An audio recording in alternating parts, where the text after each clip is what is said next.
moi-même. Alléluia.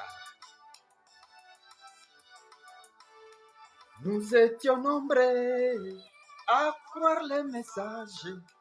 Beaucoup sont tombés, d'autres sont restés.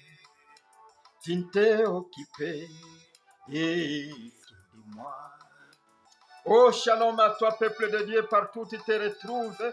Shalom à toi. Je dis shalom parce que l'Éternel Dieu, quand il a pris le micro, il a prêché le message intitulé Shalom. Il nous a laissé shalom. Il a dit shalom à mes peuples. Partout où vous êtes, vous avez été récupérés par Dieu. C'est pourquoi il a versé son sang, a été accompli au temps de la fin. Voilà qu'il a prêché le salut dans sa totalité, la rédemption dans sa totalité. Shalom à vous tous. Je salue les bien-aimés partout où vous êtes. Au Cameroun, je vois les bien-aimés Gédéon Mwamba. Au Togo, je vois la bien-aimée sœur Béatrice. En Angola, je vois les bien-aimés Élise Mpunga. Au Bénin, je vois les bien-aimés Abel. Et c'est là, en RDC, où ils sont nombreux, je les salue tous dans le précieux nom Branham, Marion Branham. Je vois d'autres qui sont éparpillés par-ci, par-là. Et quand je fais mon YouTube comme ça, je consulte YouTube Studio. Je trouve que ceux qui sont en France me suivent de près. Ils sont nombreux qui écoutent ce que je cite de la parole de Dieu. Je dis à eux, shalom. Et que le Dieu Tout-Puissant, Branham, Marion Branham, qui a revêtu la chair pour nous révéler ces noms que je prononce, que lui a prononcé en épéla, puisqu'il est la voix de cette tonnerre, qu'il vous bénisse. Je suis heureux que d'autres vont emprunter ce chemin de consulter mon YouTube, ma chaîne YouTube, intitulée BRANHAM Tabernacle au Rwanda. BR en épellation avec des traits d'union. Ça vous aidera. Vous trouverez des choses et des choses que j'ai tirées de la parole de Dieu, qui ne sont pas mes propres paroles, ce sont des citations du Seigneur Branham. Je remercie en plus, encore une fois, le bien-aimé Pimba Joseph. Bien-aimé Pimba Joseph, par ta bienveillance, j'ai manqué de quoi me vêtir à un moment donné. Tu m'as donné cette chemise. Et quand je porte cette chemise, je pense toujours à toi. Voilà pourquoi je la porte encore aujourd'hui, pour te complimenter, pour t'enrichir encore de bénédictions au nom de notre Seigneur Branham Aaron Branham. Vraiment que Dieu bénisse ta parole, ta famille, qu'il bénisse tes activités. Oh Dieu de grâce, merci pour cet homme. Voilà, au moment même où je vous parle, j'ai des questions qu'on m'a posées en rapport avec ce que j'ai parlé, en ce qui concerne l'enlèvement. La question m'est posée de cette façon ici. Nous vous voyons participer avec nous dans des cérémonies funéraires, dans des cérémonies funèbres. Tu enterres les gens avec nous, tu pleures avec nous, tu chantes avec nous. Et pourtant, tu nous dis que toi, tu as été enlevé. Vous, vous dites que vous avez été enlevé. Paul a dit que ceux qui seront enlevés au temps de la fin, ils resteront dans les airs avec le Seigneur. Je leur dis, oui, mais vous n'avez jamais compris l'enlèvement de Paul. Aujourd'hui, par la grâce de Dieu, je me permets de répondre à cette question en utilisant le Seigneur Branham. C'est lui qui est à côté de moi, qui a la colonne de feu sur sa tête. C'est lui-même qui a prêché et il m'a fait comme ça aussi. Voilà pourquoi j'aime cette chanson, Aigle Jéhovah.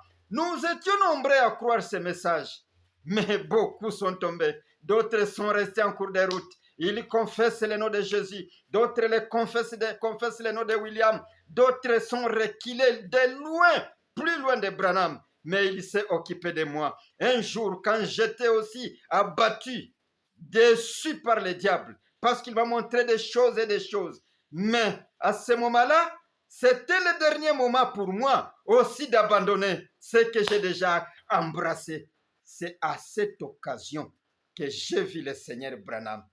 Il m'a fortifié, il m'a encouragé et il m'a dit des choses. Beaucoup sont tombés, d'autres sont restés, mais il ne s'est occupé que de moi. Voilà pourquoi je l'aime. Par ma petite façon d'agir, je me mettrai toujours à le glorifier.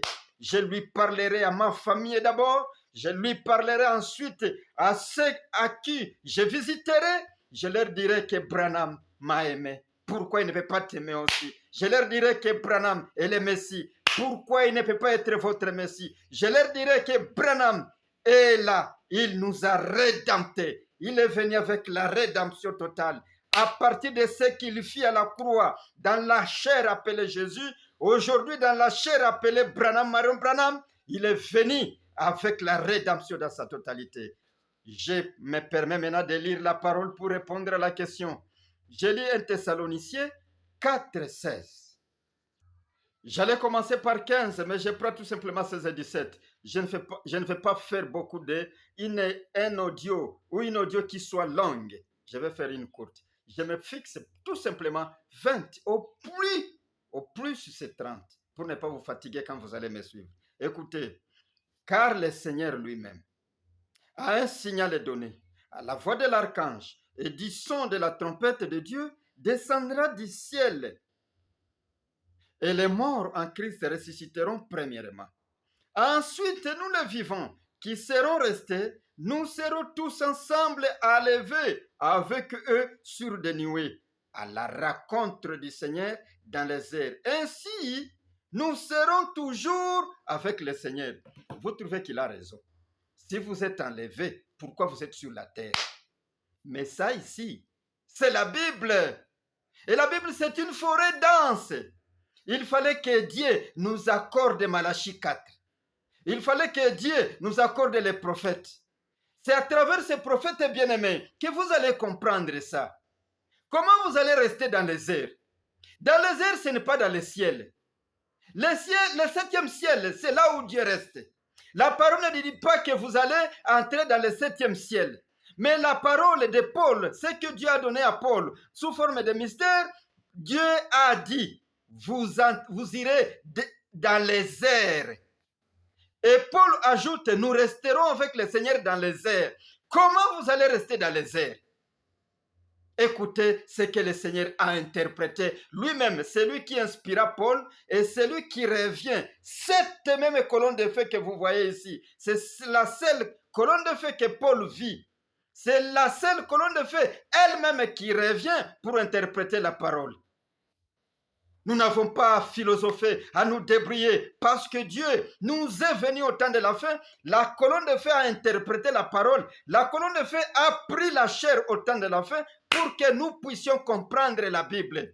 C'est pourquoi Dieu a prêché la parole. Dieu est son propre interprète. Alors, comme Dieu est son propre interprète, voilà ce que nous n'allons pas faire. Nous débrouiller. Chercher des interprétations par-ci, par-là et des interprétations particulières. Et pourtant, nous avons les messages interprétés sous forme de bandes et de brochures. Écoutez. Écoutez la certitude de ce que je lis. Écoutez ici. La brèche, paragraphe 37. La brèche entre les âges et les sept sceaux. Paragraphe 37. Bon. Vous voyez, le mystère de ce livre scellé de sept sceaux sera révélé quand le message du septième ange de l'Église sera proclamé. Vous voyez, le septième ange commence à sonner de la trompette. Et voilà les messages qui ont été mis par écrit là, sous forme là, et nous les avons sous forme de bandes et de brochures. Donc, quand le message commencera à être proclamé, le mystère de Dieu s'accomplirait. Vous voyez, je m'arrête là. Nous avons les messages sous forme de bandes et de brochures. Pourquoi Branham dit les messages? Mais oui, il y a les messages de sept sceaux, les messages du mariage et divorce, les messages ainsi de suite. Beaucoup de messages. Alors, nous les avons sous forme de bandes et de brochures. Et si nous avons les messages sous forme de bandes et de brochures, inutile de consulter encore la forêt dense, parce que Dieu a interprété cette forêt. Nous avons maintenant une Bible qui est devenue claire, bien compréhensive. Alors, si c'est compris, maintenant aujourd'hui, nous consultons les messages sous forme de bandes et de brochures. c'est Branham. Nous allons lire le message en rapport avec l'enlèvement. Qu'est-ce que Branham appelle l'enlèvement? Parce que c'est lui l'interprète, la bouche autorisée de Dieu, celui qui a incarné la colonne de feu, celui qui parle de la part de l'Éternel. Une commission à lui amène les gens à croire à ce qu'il a dit, à croire en lui, pour que nous puissions connaître la finalité du programme de Dieu. Et la finalité du programme de Dieu, c'est pas tout simplement croire Branham et rejeter une partie. La finalité du programme de Dieu, c'est aller jusqu'au bout. Là où Branham vous amène. S'il vous dit allons à la montagne, allons-y. S'il vous dit allons dans la plaine de Maricopa, où les 7 tonnerres sont révélés, descendons avec lui. S'il nous dit montons à la montagne, j'ai eu l'épée du roi, montons avec lui. Et s'il nous dit qu'à la montagne, Branham pique, on m'a donné un nom, le nom éternel, les signes éternels pour vous, que vous devez appliquer dans vos prières, montons avec lui. Bien-aimés, voilà le message. C'est pourquoi il vous a dit, vous devez me croire. Peut-être ça, vous ne savez pas. Quand vous dites, j'écris à l'homme de la calvitie, mais vous ne l'avez pas cru. Quand vous refusez même une seule iota de sa parole, vous ne l'avez pas cru. Et surtout, ne vous hasardez pas de refuser ce qu'il vous dit à la montagne. Parce que même Moïse, pour que Dieu parle à son peuple, il a mené Moïse à la montagne. Et aujourd'hui, qu'est-ce qui attire du haut de la montagne? Quelle attraction! C'est Dieu qui révèle son nom. Branham, Marion Branham. Ah, ça c'était une parenthèse. Mais ça vient, je sens que mon cœur est vraiment heureuse. Écoutez maintenant, qu'est-ce que Branham nous dit de l'enlèvement? Branham dit ceci. L'enlèvement, comment il définit ça? Comment? Qu'est-ce que enlèvement? D'abord, le terme enlever. Dans la parole de Dieu, c'est quoi? Qu'est-ce que Paul voulait dire? Écoutez. Je lis la brochure intitulée, ou les messages intitulés l'enlèvement. Voilà pourquoi il y a beaucoup de messages. Écoutez l'enlèvement. Chaque domaine a son message. C'est ça, Branham. Le paragraphe 128. Le mot anglais rapture, que nous employons pour désigner l'enlèvement, rapture, que nous employons pour désigner l'enlèvement, n'est même pas utilisé dans toute la Bible en anglais. Ça ne se trouve pas en anglais. Nous avons simplement placé ces mots-là. La Bible dit plutôt kotap. Rapture, l'enlèvement. La Bible dit plutôt kotap. Being kotap. C'est-à-dire pris en haut. C'est-à-dire on te prend comme ça, on t'amène. C'est-à-dire pris en haut, être pris en haut. Nous lisons ici dans des Thessaloniciens, ou plutôt des Thessaloniciens, l'ordre dans lequel ce grand enlèvement arrivera dans la demeure, dans les derniers jours. Écoutez, ceci, nous allons commencer avec le verset 13. Or, nous ne voulons pas, frères, que vous soyez dans l'ignorance à l'égard de ceux qui dorment, afin que vous ne soyez pas affligés comme les autres qui n'ont pas d'espérance. Car si nous croyons que Jésus mourit et qu'il est ressuscité de même aussi avec lui, Dieu amènera ceux qui se sont endormis en Jésus. Car nous vous disons ceci par la parole du Seigneur, que nous les vivants, qui demeurons jusqu'à la venue du Seigneur, nous ne devancerons. Ce mot devancer signifie faire obstacle, aucunement ceux qui se sont endormis. Car le Seigneur lui-même, c'est ce que nous avons lu là. Je ne vais pas tarder à cela. Maintenant, c'était quoi? Les mots enlèvement en français. En anglais, ça veut dire rapture. Rapture.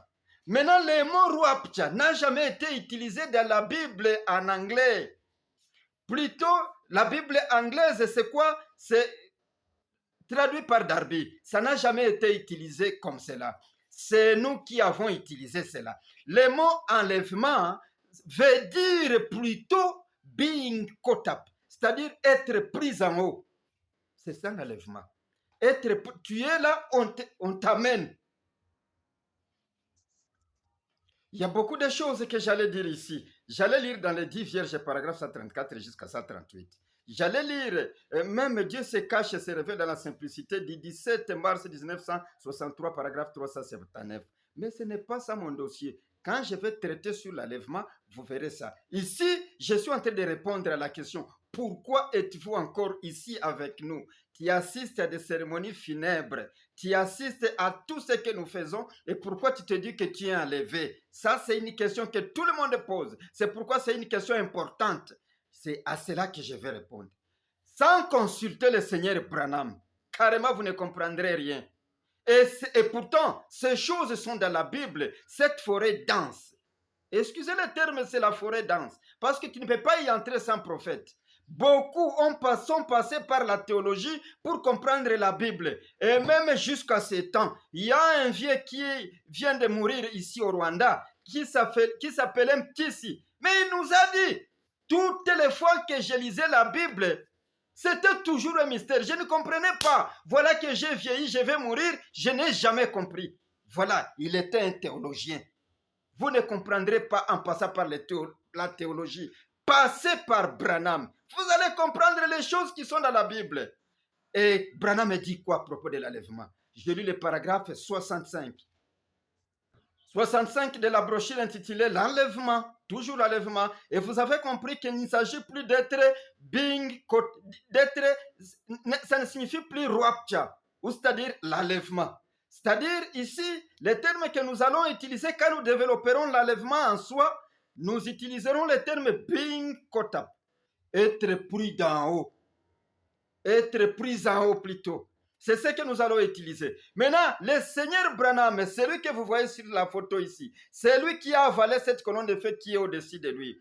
Et il nous dit que l'enlèvement, c'est une révélation. C'est ce que je vais lire au paragraphe 65. Vous devez savoir comment vous serez pris en haut.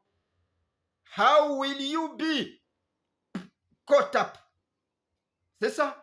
Écoutez, mais pour l'Église, l'épouse, l'enlèvement est une révélation. Cela lui est révélé. La véritable épouse de Christ attendra cette révélation de l'enlèvement.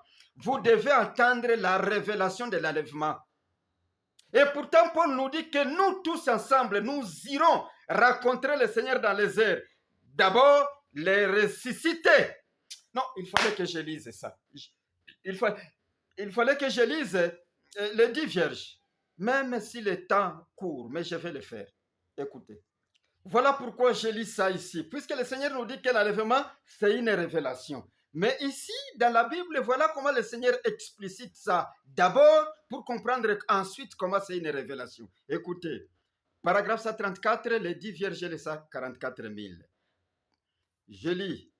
Mais avant que cela n'arrive, l'épouse, les lits des nations, vous pouvez commencer même au-dessus, l'épouse et les lits des nations, de certains d'entre vous qui seront assis à une table, un de ce matin, l'un sera pris, l'autre laissé.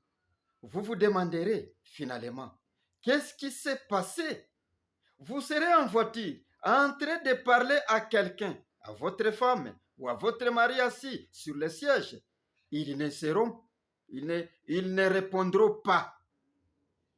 Ils ne répondront pas. Ils ne seront plus là. Vous courez au cimetière. Certains tombeaux seront ouverts, d'autres seront encore fermés. Car les autres morts ne revinrent point à la vie pendant 1000 ans. Souvenez-vous, ce sera terminé à ce moment-là. Est-ce que vous avez compris ça? C'est ça ce que je réexpliciterai à la prochaine occasion quand vous verrez tout simplement les titres de l'enlèvement. Soyez prêts, suivez ma chaîne YouTube BRANHAM Branham Tabernacle ou Tabernacle de Kigali. Suivez maintenant. Vous avez compris ça. Ça sera une venue secrète. Personne ne saura quand ça se produira. Nous avons reçu l'ordre d'être prêts et de veiller. Nous ne connaissons pas l'heure, mais quoi qu'il en soit, nous ne devancerons aucun de ceux qui seront ici, car dès que Jésus apparaît, toutes les veilles s'élèvent, les morts ou vivants, peu importe. Écoutez, 136. Nous ne les raconterons pas premièrement, mais nous raconterons les uns les autres premièrement. La Bible dit, dans Ephésiens chapitre 5, elle dit, vous, les vivants, restez pour l'avènement du Seigneur. Ici-bas, nous ne devancerons pas ou nous ne ferons pas obstacle à ceux qui sont morts. Ces précieuses personnes qui ont scellé leur sang, ont scellé leur témoignage de leur sang. Nous ne les devancerons pas. Nous ne ferons pas obstacle à ceux qui sont morts. Car la trompette sonnera, quelque chose se produira. L'Église, quelque chose sera proclamé. L'annonce de sa venue. Et les morts en Christ ressusciteront premièrement. Et ensuite, nous les vivants, qui serons restés, nous serons changés. Vous serez là. Et vous sentirez un changement s'opérer en vous. Les cheveux gris disparaîtront. Les rides s'effaceront. Vous serez changés à un instant, à un clin d'œil. Nous verrons premièrement nos bien-aimés arriver. Voilà maman, papa, voilà mon ami. Oh, alléluia. Nous sommes prêts. Et alors, ensemble avec ceux qui étaient morts, dit l'Écriture, nous serons enlevés dans les airs à la rencontre du Seigneur. C'est ça l'ordre de la venue.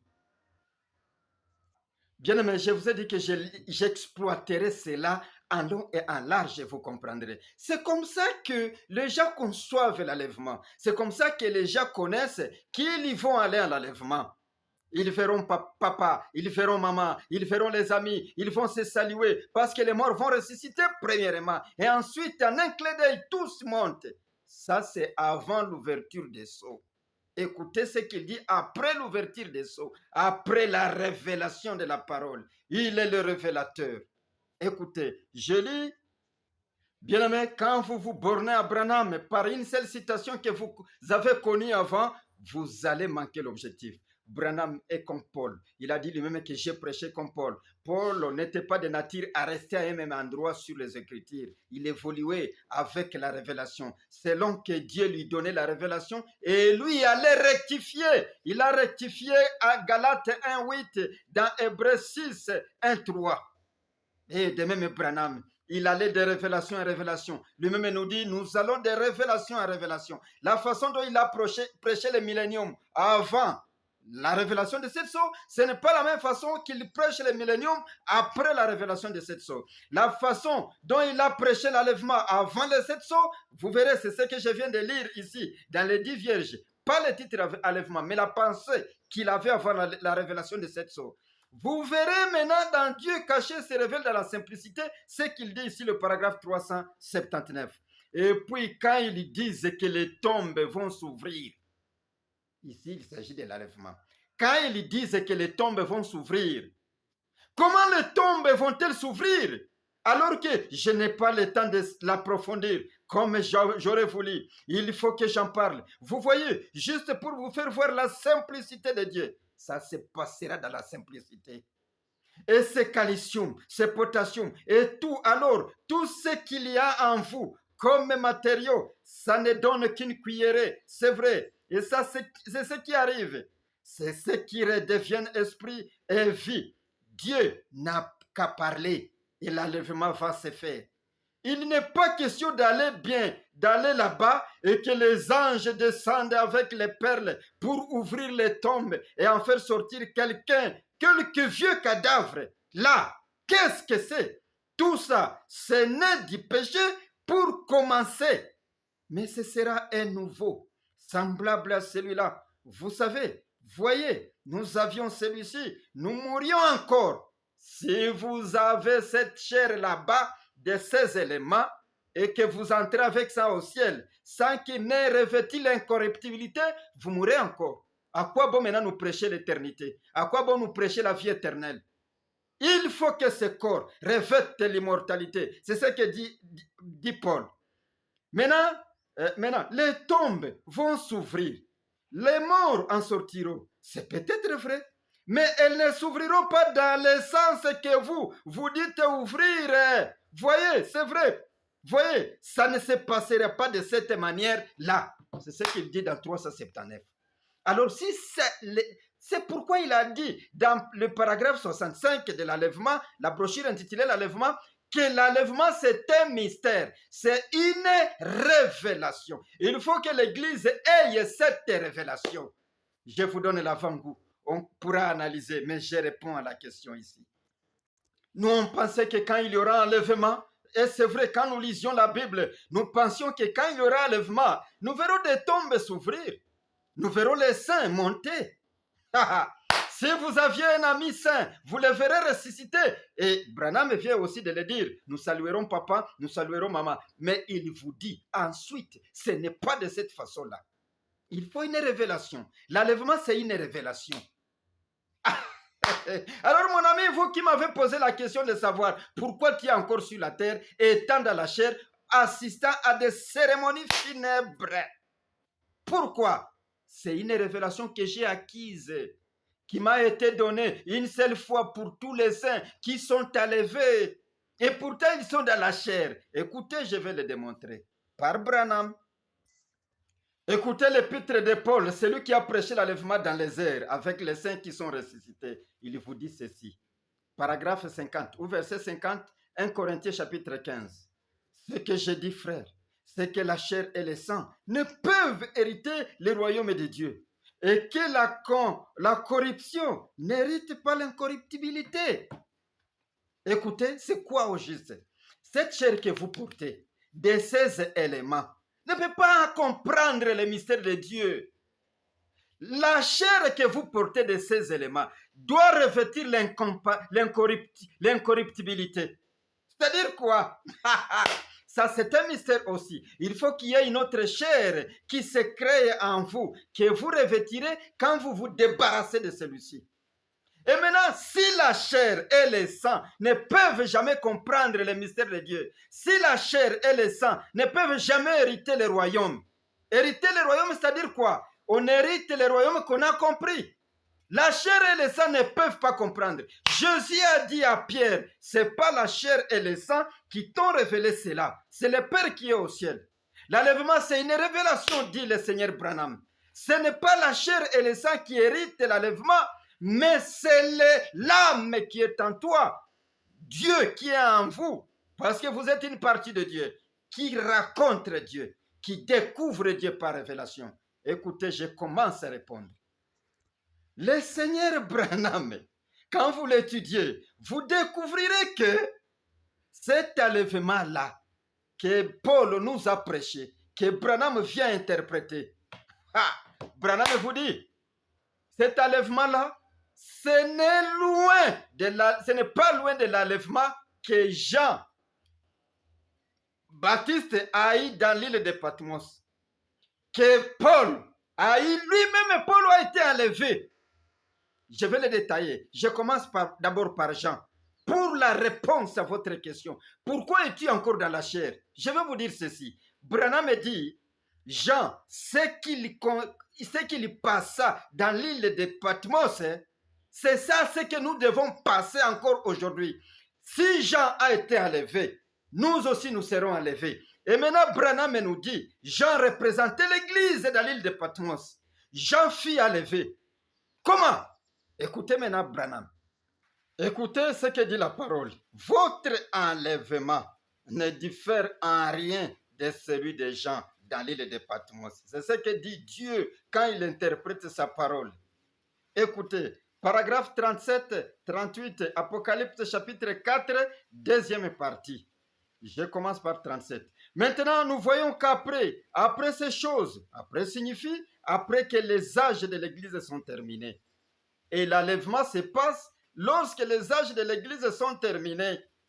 Lorsque nous sommes déjà enseignés les affaires de Jésus. Comment Jésus doit nous accueillir dans les airs. C'est là qu'il se passe l'enlèvement.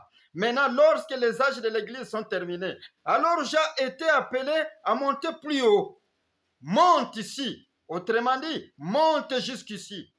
Il lui a montré tout ce qui allait se passer dans le monde. L'âge de l'Église, une fois que l'âge de l'Église est terminé, nous voyons que Jean était un type de tout vrai croyant que Christ appellera en haut. Pas vrai? L'appel a retenti, monte ici. C'est le même appel.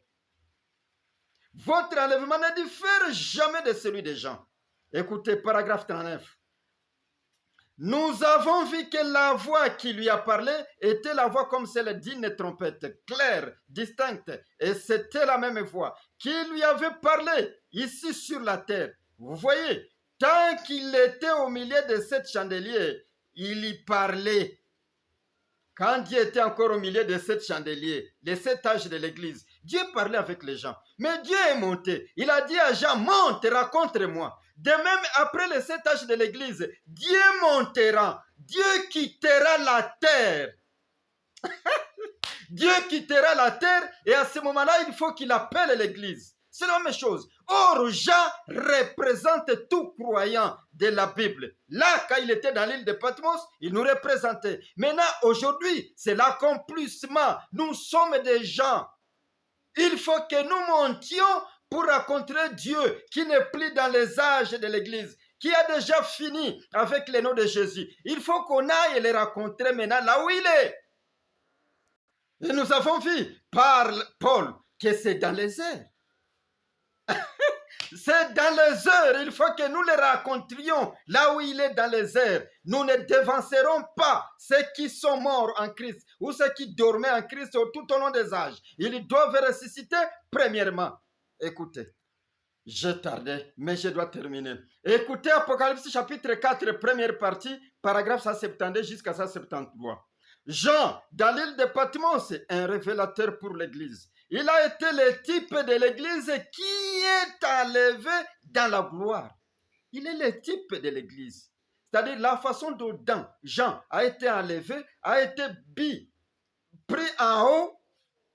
C'est de la même manière que nous sommes appelés après les âges de l'Église. Écoutez, qui est enlevé dans la gloire remonte ici. Ce qui montrait, vous dites, il représentait l'Église. Quiconque attend cette parole, Jean le représentait. Amen. Jean était le représentant du sang de Jésus-Christ, le témoignage de la parole. Il était témoin du baptême du Saint-Esprit, avait une communion personnelle avec Christ et il représentait l'Église tout entière. Tout homme ou femme, garçon ou qui a jamais crié en Christ et l'a accepté sur les mêmes bases, celui-là attendra un jour cet appel monte et il sera enlevé avant la tribulation. Souvenez-vous, ce n'est pas encore le temps de la tribulation. Alors, Jean nous représentait, le Seigneur l'a dit. Maintenant, tout celui qui attend cette parole, il sera enlevé, il attendra une fois. C'est pourquoi quand vous mettez la bande de notre Seigneur Branham, si tu es un Élie, et si tu as la commission que Dieu a prévu que tu feras sur la terre, carrément tu dois voir Branham. Où il doit te parler. Maintenant, tu attendras la voix qui te dira monte. Pour aller où? Pour rencontrer le Seigneur dans les airs. Écoutez, Jean nous représentait. Mais Jean aussi fit enlever. À l'île de Patmos, il fit enlever. Écoutez, ceux qui resteront sur la terre, qui n'entendront pas cette voix de l'Éternel, la voix de Branham, resteront dans la tribulation. Maintenant, je vous parle de l'enlèvement de Jean. Jean qui nous représentait dans l'île de Patmos. La même manière, l'église qui écoute la voix de Jésus, la voix de Dieu, l'église qui a été lavée dans le sang de Jésus tout au long de l'âge, ceux qui sont morts, ils doivent ressusciter. Et ensuite, ceux qui sont vivants, nous tous ensemble, nous attendrons la voix de Branham qui nous dit monte. Et c'est la voix de Jésus. Parce que la colonne de feu, c'est Jésus qui est revenu. Il a revêtu la chair encore comme avant, comme en Israël. Alors nous attendrons sa voix. Et quand vous attendez sa voix, vous montez. Vous montez pour aller où? À la rencontre du Seigneur. Comment? Jean était dans l'île de Patmos. Et il n'y a pas que Jean qui a été appelé à monter. Je vais couper court parce que le temps passe. Voilà l'enlèvement de 1 Thessaloniciens 4,16. Il y a beaucoup qui ont entendu cette voix monte et ils sont montés. Même Paul lui-même vous dit, cette chair et les sangs n'hériteront pas, c'est-à-dire ne comprendront pas, n'entendront pas cette voix. Celui qui entendra la voix, c'est l'homme intérieur. Et puis, comme c'est l'homme intérieur, alors la chair ne se rendra point compte. Les charnels ne connaîtront rien. Voilà pourquoi il dit, les deux qui seront sur les lits, l'un sera pris, l'autre resté. Comment? Vous pensez qu'il va disparaître? Non, il sera pris. Il ne veut pas disparaître avec sa chair. D'abord, la chair et le sang n'hériteront pas, ne comprendront pas. C'est lui qui héritera, c'est votre âme.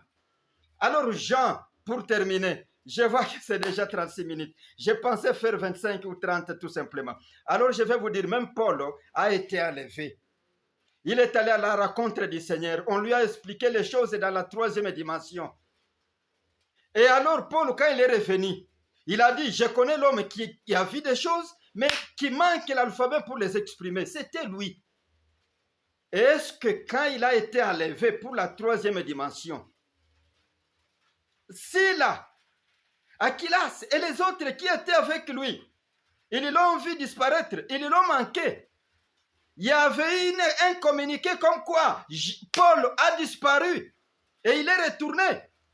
Est-ce qu'il y a eu un communiqué comme quoi maintenant nous l'avons retrouvé, il est revenu? Non, non, la chair et le sang n'hériteront pas. Mais l'âme est allée, on lui a fait voir des choses. De même gens, dans l'île de Patmos, aucun récit. Il n'y avait pas une histoire. Même dans la Bible, même chez les théologiens, n'ont jamais eu un récit comme quoi Jean avait disparu dans l'île de Patmos.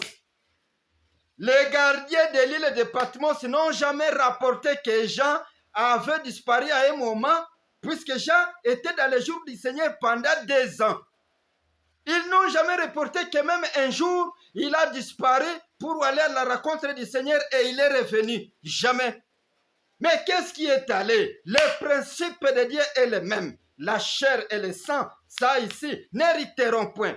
L'enlèvement consiste en l'âme, votre esprit qui raconte, qui reconnaît, qui est révélé, qui voit encore son Créateur dans une autre dimension spirituelle que les charnels ne comprennent pas. C'est pourquoi Dieu a dit, de deux qui seront sur le lit, l'un sera pris. Celui qui est allé, celui qui est resté ne saura pas. Il ne saura pas ce qui se passe en l'autre. Parce que c'est une opération spirituelle. C'est ça l'enlèvement. Regardez Branham qui est allé dans la 6e dimension, qui a parlé au saint. Il a vu sa femme, il a vu les bien-aimés qu'il a convertis. Mais il ne s'est jamais rendu compte que Branham est là. Il touchait le corps, il voyait l'homme qui respirait. Mais l'homme était dans la 6e dimension. De même Jean, c'était comme cela. De même Paul, c'était comme cela. Et aujourd'hui, ceux qui vous disent qu'ils sont enlevés, c'est leur âme qui a été acquise, qui voit des choses, qui explique des choses spirituelles que les charnels ne comprennent pas, ne peuvent jamais croire. Dieu a dit dans Habakkuk 2:5, je pense, ou un 5, il a dit, jetez les yeux parmi les nations. Dans les derniers jours, je ferai des miracles, des prodiges, des choses que si on vous les racontait, il vous sera difficile de les accepter. Il y a des choses que nous vous disons, que Dieu a été photographié dans les derniers jours. Pourquoi toi tu ne vois pas ça? Tu es charnel, tu n'as jamais participé à l'enlèvement. Nous vous disons que Dieu a revêtu la chair. Ça aussi, revêtir la chair, mais tu ne le crois pas, tu ne le vois pas. Et pourtant, il y a des signes qui indiquent que Dieu a oint ce tabernacle. Ça, vous ne croyez pas. Nous vous disons que Jésus a changé de nom. Nous vous disons que Jésus est ressuscité 2000 ans après. Il a la figure d'un Américain. Parce que la promesse était que Jésus doit apparaître au temps de la fin. Ça vous semble difficile de croire. Voilà l'enlèvement.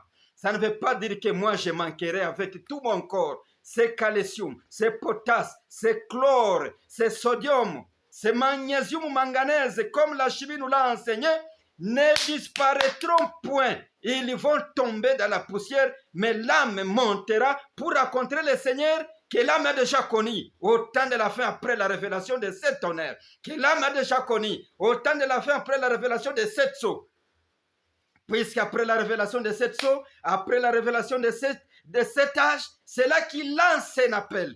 Et pour se choisir un peuple qui porte son nom, il l'a dit, Et je suis heureux d'être l'un d'entre eux. Et je pense que vous êtes heureux. Vous qui êtes très loin, vous qui m'écoutez en France, vous qui m'écoutez en Angola, vous qui m'écoutez au Rwanda, vous qui m'écoutez à DRC, vous qui m'écoutez au Cameroun, et partout là où vous êtes très heureux parce que vous avez connu l'Éternel. C'est ça l'enlèvement.